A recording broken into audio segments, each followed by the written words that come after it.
20,000 card numbers are stolen. If everybody in America just decided they're going to leave all their doors unlocked on their houses and they're all going to go on vacation for 3 weeks, all the thieves in America would just drive around subdivisions just looting houses. That's really what the environment's like for these small merchants right now. Experts say these hackers are criminals who are a part of a sophisticated, organized group. On the systems they break into, they often leave an encryption to let other criminals know they've already been there. The message? Don't steal my work.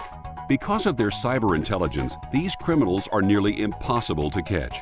Nick Percoco says what they are actually doing is another story. It isn't sophisticated at all. What you see in Hollywood, where it's somebody at a computer typing furiously trying to break in the systems, it's more of point and click hacking is really what it's come down to. Browse around just like you would sitting at your own computer, click on files, open them up, and download the data. It's actually that simple. Inside Spider Labs, Nick logs on to a criminal chat room to show just how simple the process is. The chat room reflects the same type of services you would find on eBay, but this is a marketplace for criminals to buy and sell stolen goods. These people here, there's a username there. They said they have eGold, they have bank logins, they have fresh credit card numbers, they have a whole bunch of things that they actually have their hands on and are looking for someone who wants to buy them. It is sad because it's like the small business person is taking the brunt of the whole thing. Because somebody is out there breaking the law, we're having to pay for it one way or the other, if not by closing your doors, by having to pay out big sums of money.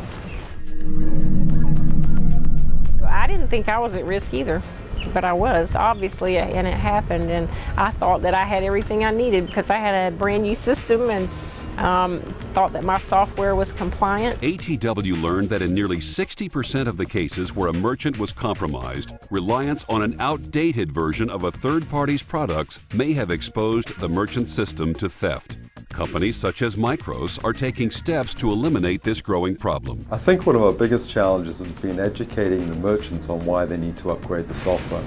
And I think many merchants looked at us and thought that it was just a sales reason why Micros was selling new software, new hardware, or charging them additional monies for services to perform the upgrade, when in fact it was a requirement that we had to essentially force them to upgrade to meet some of Visa's requirements. We're doing this not because we're trying to make money, but because we need to provide you with the most secure environment, and that you should be doing it because you need to provide your guest and your customer with the most secure environment so they can feel comfortable using their credit cards in your establishments. On our website, we have a list of validated payment applications that have demonstrated their ability to meet that standard, and that's something that we strongly encourage merchants to refer to and to select vendors that have been validated. As a merchant, there's one critical question you need to ask your dealer or reseller. Is my POS system PCI compliant?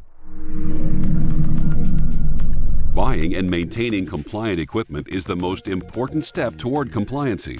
Is that when you buy a system, you can buy the Bentley, you can buy the Mercedes, you can buy the Cadillac, you can buy the Chevy, or you can buy the Yugo. So you may economize where you can least afford to do it. The bigger companies have budgets for IT. The smaller people who don't have the funds to invest, don't have the time to invest, are going to have a weaker system.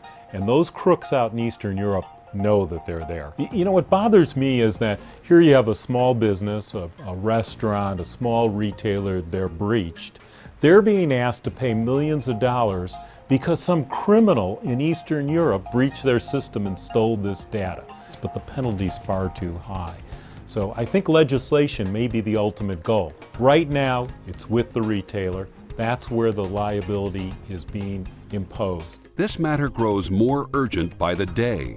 Every time a criminal succeeds, the most valuable asset they steal isn't money, but trust. Upwards of 60% of consumers won't go back and shop at a place that's breached their credit card data.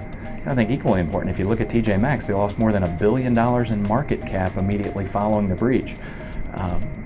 Says to me that you need to invest a little bit of money in this issue. Really, the cost of protecting that data, it's a cost of doing business, it's essential, and it's far less than the costs in the event of a compromise. Now is the time to act. If you don't have money to upgrade your system or buy a compliant one today, work toward that goal. In the meantime, here is a list of action items you can do today. Make sure your POS system has a firewall if it has internet connectivity. Make sure patches are up to date. Antivirus software must be in place. Change passwords on a regular basis. If you don't need one to get on your system, create one and use it. Turn off remote access when it isn't needed. Stay educated. And most importantly, contact your POS provider to see exactly what you're storing on your system. Remember the saying, if you don't need it, don't store it. Well, I think you just don't have a choice. You can take the risk if you want to, but I'm sitting here as a witness to tell you that it can happen, and the damages could be far outweigh the cost of upgrading your system.